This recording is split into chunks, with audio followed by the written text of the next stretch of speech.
Assalamualaikum warahmatullahi wabarakatuh. Apa khabar anak-anak murid Ustazah? Sihat ke? Ustazah harap semua-semua sihat ya.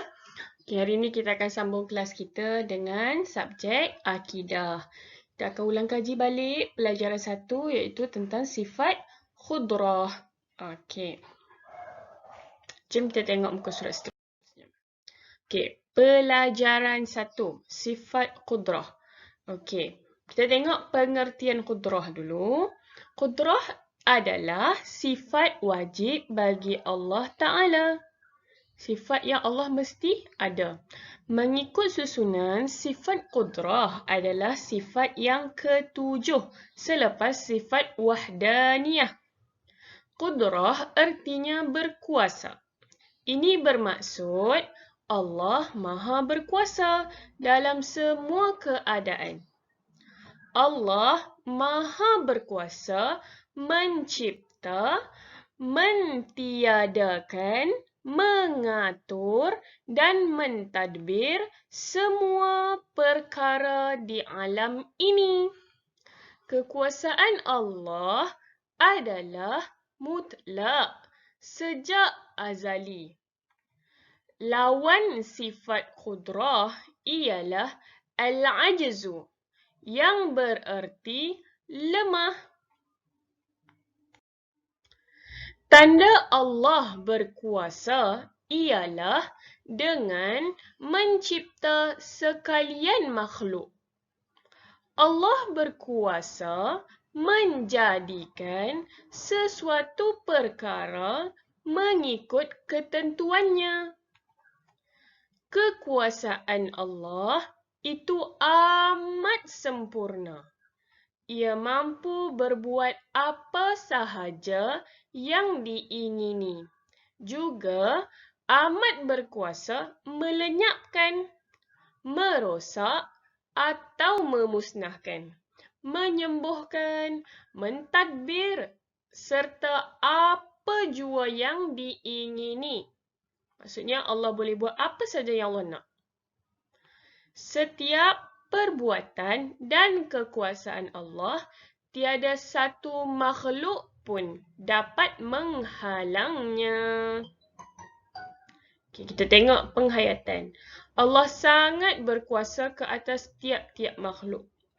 Mensyukuri nikmat Allah setiap masa. Memohon keredaan dan keampunan Allah. Okay. Apa dalil naqli? Itu dalil daripada Al-Quran tentang kekuasaan Allah ini. Kita wajib percaya Allah bersifat qudrah.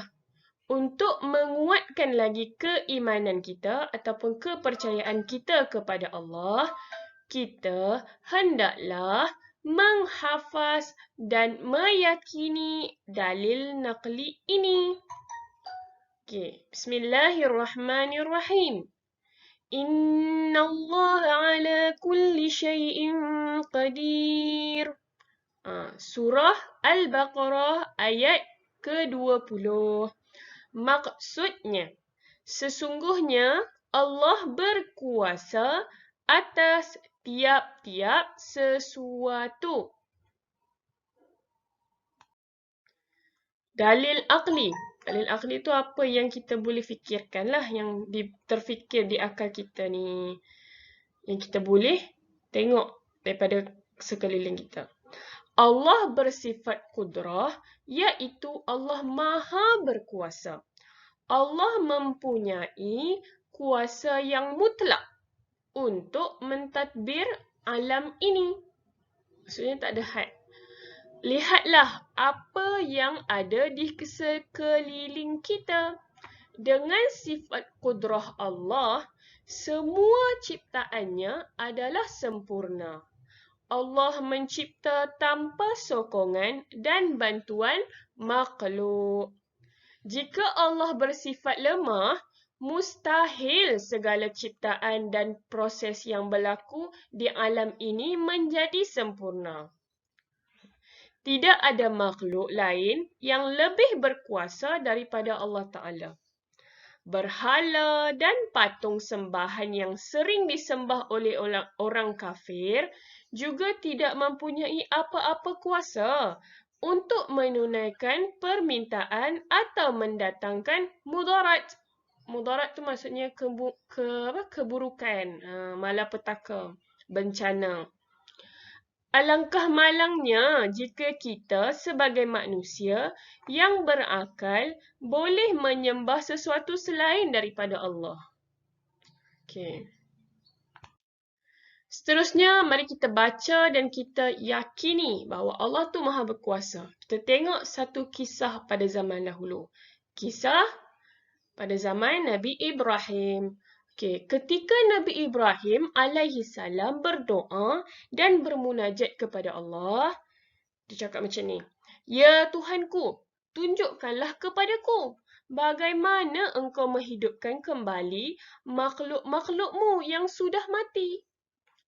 Allah pun memperkenankan permohonan Nabi Ibrahim alaihi salam.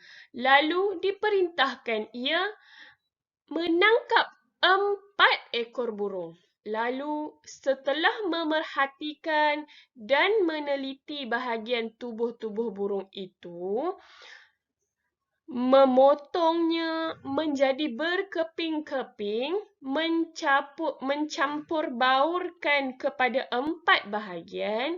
Setiap bahagian diletakkan di atas puncak setiap bukit yang letaknya berjauhan satu dari yang lain. Kemudian Allah perintahkan Nabi Ibrahim memanggil burung-burung yang mati itu. Dengan izin Allah dan kekuasaannya, maka datang berterbangan 4 ekor burung itu dalam keadaan utuh, bernyawa seperti sedia kala. Hebat kan Allah? Mari kita tengok lagi. Baca dan bincangkan. Hidangan dari langit. Apa tu?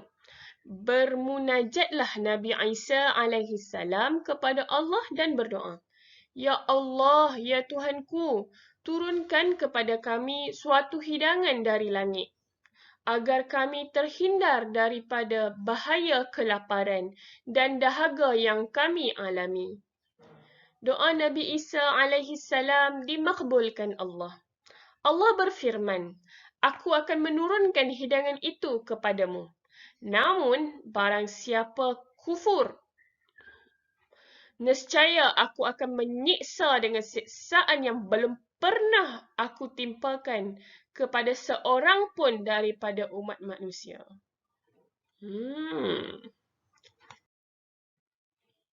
Okey, apa hukum mempercayai Allah bersifat kudrah? Sebagai umat Islam, kita wajib beriman dan mempercayai sifat kudrah yang ada pada Allah. Ini kerana Allah bersifat maha berkuasa ke atas setiap sesuatu yang diciptakan. Apa kesan mempercayai sifat kudrah? Apa yang kita dapat? Jom kita tengok. Yang pertama, mengakui kehebatan dan kekuasaan Allah. Meningkatkan ketakwaan. Menambahkan keyakinan dan kekuatan iman. Bersungguh-sungguh dalam berdoa. Dan yang terakhir, menjadi hamba yang berani dan bersemangat. Okey, jom kita baca dan kita bincangkan. Tahukah kawan-kawan bahawa sifat kudrah Allah mengatasi kekuasaan makhluk? Makhluk adalah ciptaan Allah dan kerana itulah kekuatan dan kekuasaan makhluk terbatas. Manusia yang mengangkat makhluk lain seperti mampu menyembuhkan dan mampu memberi mudarat sebenarnya telah melakukan perbuatan syirik. Okey, maksud dia kat sini, walaupun kita sakit, kita susah, kita minta tolong pada manusia, kita kena tahu Semua tu berjaya, kita sembuh, kita baik daripada sakit, demam, kita berjaya untuk buat sesuatu walaupun kita minta tolong kat manusia, kat kawan-kawan kita ke, kat doktor ke, kat nurse ke, semua tu berlaku atas izin Allah. Kalau kita menganggap semua tu berlaku sebab manusia, itu dikatakan syirik. Apa tu syirik? Syirik merupakan satu perbuatan yang salah dan membawa kepada dosa besar serta boleh menjadikan seorang itu murtad, terkeluar daripada Islam. Kalau seseorang itu murtad, dia dah tak jadi Islam, maksudnya dia dah tak layak untuk masuk ke dalam syurga. Okey. Contoh syirik ialah menggunakan tangkal dan yakin bahawa ianya berkuasa untuk menyembuhkan penyakit, melindungi diri dan melariskan perniagaan. Okay. Selain daripada contoh yang saya berikan tadi, kalau kamu perasan dalam TV ada dia buat tangkal, bomoh, semua tu termasuklah dalam perbuatan syirik. Apa saja yang kita minta, kita kena minta daripada Allah. Kita jumpa doktor, kita minta tolong kawan tu semua hanya usaha. Okey. Menyembah dan memuja sesuatu selain daripada Allah. Tak boleh tau. Menganggap dan meyakini bahawa ada kuasa lain yang boleh mendatangkan mudarat dan kecelakaan. Oleh itu kawan-kawan, jauhilah daripada syirik kerana ia boleh merosakkan iman dan membawa kepada murtad. Yakinlah bahawa Allah itu maha berkuasa dan mampu menjadikan atau meniadakan sesuatu. Allah berkuasa mendatangkan mudarat dan manfaat kepada makhluk ciptaannya. Kawan-kawan, jika kita sakit, kita perlu berjumpa doktor. Ni yang saya sebut tadi. Tetapi kita tidak boleh yakin yang menyembuhkan sakit tersebut adalah doktor. Sebaliknya, Allah yang menyembuhkannya. Begitu juga ubat yang dimakan tidak boleh mengubati penyakit tanpa izin daripada Allah. Bukankah Allah yang memberi penyakit dan sudah tentu dialah yang menyembuhkan? Okey, mari kita hafaz doa ini. Okey. Bismillahi amantu billahi tawakkaltu ala Allah. La hawla wa la quwwata illa billahil aliyyil azim. Okey, saya ulang lagi sekali.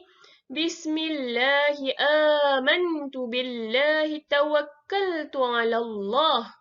La hawla wa la quwwata illa billahil aliyyil azim. Okey, mari kita baca dan kita cuba fahami. Kekuasaan Allah.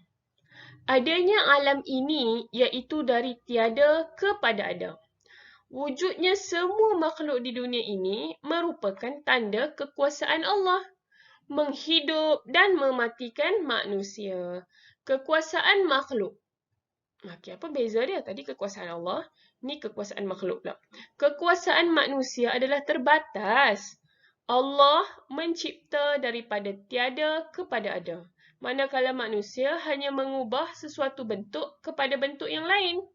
Macam contohlah kan, kamu nak buat kerusi. Kerusi tu diperbuat daripada kayu. Kamu ambil kayu, kamu potong sana, kamu gergaji, kamu ukir dia, jadilah kerusi. Tapi hakikatnya kayu tu adalah ciptaan Allah. Kamu hanya mengubah bentuk kayu tu menjadi kerusi. Okey. Contoh yang dia beri kat sini, besi kepada kereta. Okay, manusia hanya dapat mencipta sesuatu perkara setelah Allah menyediakan sumber aslinya. Okay, contoh, manusia mahu membuat roti. Allah yang telah mencipta biji gandum. Kalau roti yang kamu duk makan, roti gardenia, roti coklat semua tu perlu dibuat dulu. Kalau kamu tengok mak kamu ke kakak kamu ke kan masak kan, nak buat roti. Dia ambil tepung, dia uli tepung, bakar baru jadi roti kan. Tepung kat kedai pun macam tu juga, ada kilang yang proses dia. Sebelum dia proses tu, tepung tu diambil daripada biji gandum. Okey, hanya Allah yang maha berkuasa. Selain daripada Allah, semuanya lemah. Masuklah kita. Sebagai seorang yang mukmin, iaitu orang yang beriman, kita wajib beriman dengan sifat kudrah Allah. Kita wajib percaya dan yakin bahawa Allah itu maha berkuasa melakukan apa sahaja yang dikehendakinya. Tidak seperti makhluk. Ia lemah dan tidak mampu melakukan sesuatu kecuali dengan bantuan dan izin daripada Allah Ta'ala. Okey, jom kita tengok, kita sebut dan kita hayati kekuasaan Allah. Contoh, nikmat Allah yang diberi kepada manusia. Dapat menghirup udara. Okey, semua tarik nafas. Okey, boleh bernyawa, boleh bernafas kan? Tu pun satu nikmat.